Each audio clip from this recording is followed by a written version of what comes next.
പ്രീസ് God. പ്രിയരെ, നിങ്ങളുടെ ജീവിതത്തിൽ വലിയ അത്ഭുതങ്ങൾ സംഭവിക്കാൻ പോവുകയാണ്. പ്രിയരെ, നിങ്ങൾ നീറുന്ന വിഷയത്തിനകത്ത് ദൈവം ഇടപെടാൻ പോവുകയാണ്. നിങ്ങൾ കരയുന്ന കണ്ണുനീര് ദൈവം ഒപ്പാൻ പോകുകയാണ്. ഹല്ലേലൂയ. നിങ്ങൾ ഏത് പ്രതിസന്ധികളിലൂടെ കടന്നു പോകുന്ന വ്യക്തിയായാലും ആമേൻ ഹല്ലേലൂയ, ഇത് നിങ്ങൾ സ്കിപ്പ് ചെയ്യാതെ നിങ്ങൾ കേട്ടാൽ നിങ്ങളുടെ ജീവിതത്തിൽ വലിയ അത്ഭുതങ്ങളെ ദൈവം കൊണ്ടുവരുവാൻ വിശ്വസ്തനാണ്. ആമേൻ ഹല്ലേലൂയ. നിങ്ങൾ ഏത് വേദനയിലൂടെ കടന്നു പോകുന്നോ പരിഹരിക്കുവാൻ പറ്റുന്ന ഒരാളുണ്ട്. ആമേൻ ഹല്ലേലൂയ. വിശ്വസിക്കുക. ഈ ആമേൻ വാക്യങ്ങൾ അല്ലെങ്കിൽ വചനങ്ങൾ നിങ്ങളുടെ ജീവിതത്തിൽ വലിയ അനുഗ്രഹമായി തീരും. ആമേൻ. ഉൽപ്പത്തി പുസ്തകം 6-ാം അധ്യായത്തിൽ ഒരു മനുഷ്യനെ ദൈവം പരിചയപ്പെടുത്തുകയാണ്. നോഹ എന്നാണ് ആ മനുഷ്യൻ്റെ പേര്. Amen hallelujah. ഭൂമിയിൽ പാപങ്ങൾ പെരുകിയപ്പോൾ ഭൂമിയെ നശിപ്പിക്കുവാൻ ദൈവം പദ്ധതിയിടുന്നു. Amen hallelujah. അതിനകത്ത് പറയുന്ന ഒരു പദമാണ്, ദൈവം പറയുന്ന ഒരു കാര്യമാണ്. ഹല്ലേലൂയ. മനുഷ്യനെ ഉണ്ടാക്കിയതിൽ ദൈവം ദുഃഖിച്ചു, അനുതപിച്ചു. Amen hallelujah. മനുഷ്യനെ ഉണ്ടാക്കിയതിൽ ദൈവം ദുഃഖിച്ചെന്നൊരു പദം കിടപ്പുണ്ട്. എന്തുകൊണ്ടാണ്? ഹല്ലേലൂയ. ഈ ലോകത്തിൽ പാപം പെരുകിയത് കൊണ്ട്, മനുഷ്യൻ പാപത്തിനകത്ത് അടിമപ്പെട്ടതുകൊണ്ട്, പാപം മനുഷ്യനെ സ്വാധീനിച്ചതുകൊണ്ട്. ഹല്ലേലൂയ.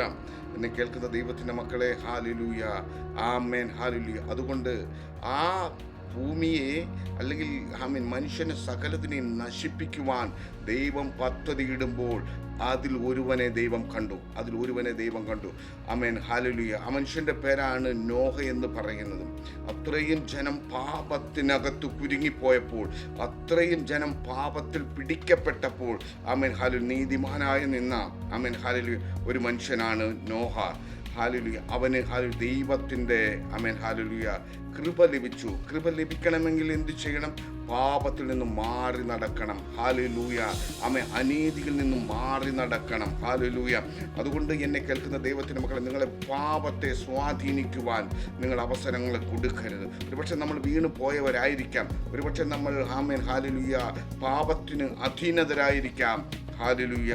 അതിൽ നിന്നും പുറത്തു വരുവാൻ ദൈവം നിങ്ങളെ വിളിക്കുന്നു. ദൈവം നിങ്ങൾക്ക് ആമേൻ ഹല്ലേലൂയ ആമേൻ നിത്യരക്ഷ ഒരുക്കി വെച്ചിട്ട് നിങ്ങളെ വിളിക്കുകയാണ്.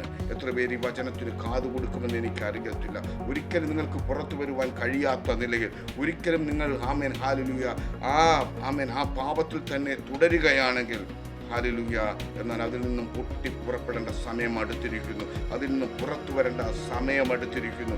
നിങ്ങൾക്ക് വേണ്ടി വലിയ കാര്യങ്ങൾ ചെയ്യുവാൻ ദൈവം പദ്ധതിയിടുന്നു. ആരൊക്കെയോ എന്നെ കേൾക്കുന്നു. ഹല്ലേലൂയ. അവർക്ക് പുറത്തു വരുവാൻ കഴിയുന്നില്ല. ഇപ്പോഴും ആമേൻ ഹല്ലേലൂയ കെട്ടപ്പെട്ട അവസ്ഥയിൽ കിടക്കുന്നു. ആരൊക്കെയോ ഹല്ലേലൂയ രോഗത്തിൽ കിടക്കുന്നു. ആരൊക്കെയോ വേദനയിലായിരിക്കുന്നു. Amen hallelujah. എന്നെ വിടുവിക്കുവാൻ, എന്നെ പുറത്തു കൊണ്ടുവരുവാൻ ആരുമില്ലല്ലോ എന്ന് ഹല്ലേലൂയ ആമേൻ ആരൊക്കെയോ കരയുന്നുണ്ട്, ആരൊക്കെയോ നിലവിളിക്കുന്നുണ്ട്. ഒരു പ്രവചന ശബ്ദമായി പറയാം, നിങ്ങൾ ദൈവത്തിൽ ആശ്രയിച്ചാൽ, നിങ്ങൾ യേശുവിൽ ആശ്രയിച്ചാൽ, ആമേൻ ഹല്ലേലൂയ 100% ഉറപ്പ് തരാം, നിങ്ങൾ നീറുന്ന, നിങ്ങൾ ഭാരപ്പെടുന്ന, നിങ്ങൾ പ്രതികൂലത്തിലാകുന്ന വിഷയത്തിൽ നിന്നും ദൈവം നിങ്ങളെ പുറത്തു കൊണ്ടുവരുവാൻ വിശ്വസ്തനായൊരു ദൈവമാണ്. ഓ ഹല്ലേലൂയ. ആമേൻ. ഇവിടെ നോക്കണം, അത്രയും ജനം പാപത്തിനകത്ത് കുരുങ്ങിപ്പോയപ്പോഴും ആമേൻ ഹല്ലേലൂയ ദൈവത്തോട് നീതി പുലർത്തിയ, ആമേൻ, എന്നെ സൃഷ്ടിച്ച ഒരുവനുണ്ട്. Amen hallelujah. എന്നെ സ്നേഹിക്കുന്ന ഒരുവനുണ്ട്. ആമേൻ പാപം ചെയ്യാതെ ആമേൻ ഹല്ലേലൂയ നീതിയോടെ നിന്നതുകൊണ്ടാണ് നോഹ എന്ന് പറയുന്ന മനുഷ്യന് ഹല്ലേലൂയ ദൈവത്തിൻ്റെ കൃപ ലഭിച്ചത്. ആമേൻ. ദൈവത്തിൻ്റെ കൃപ ലഭിക്കണമെങ്കിൽ എന്ത് ചെയ്യണം? ആമേൻ, നമ്മൾ പാപത്തിൽ നിന്നും വിട്ടകലണം. നമ്മൾ ഹല്ലേലൂയ ദൈവത്തിൻ്റെ പദ്ധതിക്കകത്ത് കയറണം. ഈ ദൈവത്തെക്കുറിച്ച് അന്വേഷിക്കണം. ആരാണ് ഈ ദൈവം? എന്താണ് ഈ ദൈവം? എന്തിനു വേണ്ടിയാണ് ഈ ഭൂമിയിൽ വന്നത് എന്ന് നിങ്ങൾ അന്വേഷിക്കണം. ഹല്ലേലൂയ. ഒരുപക്ഷെ നിങ്ങൾക്ക് അറിവില്ലാത്തവരായിരിക്കാം.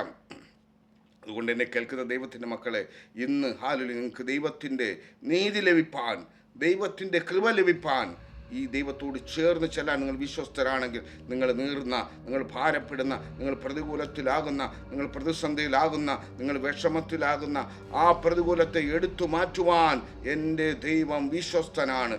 ദൈവത്തിൻ്റെ കൃപ നിങ്ങളുടെ മേൽ ലഭിക്കുവാൻ വളരെ ചാൻസ് കൂടുതലാണ്. ആ ദൈവത്തോട് ചേർന്ന് നടക്കുക. ദൈവം വിശ്വസ്തനാണ്. ദൈവം നിങ്ങൾ നീറുന്ന, നിങ്ങൾ ഭാരപ്പെടുന്ന വിഷയത്തിൽ നിന്നും പുറത്തു കൊണ്ടുവരുവാൻ ദൈവം വിശ്വസ്തനാണ്. പാപത്തിൽ നിന്നും വിട്ടകലുക. ആമേൻ. ദൈവത്തോട് ചേർന്ന് നടക്കുക. ദൈവത്തിൻ്റെ സന്നിധിയിൽ ഉറച്ചു നിൽക്കുക. വിശ്വസിക്കാൻ കൊള്ളാവുന്ന ഒരേ ഒരാൾ നമ്മുടെ ദൈവമാണ്. ഹല്ലേലൂയ. God bless you. ദൈവം നിങ്ങളെ അനുഗ്രഹിക്കട്ടെ. ആമേൻ.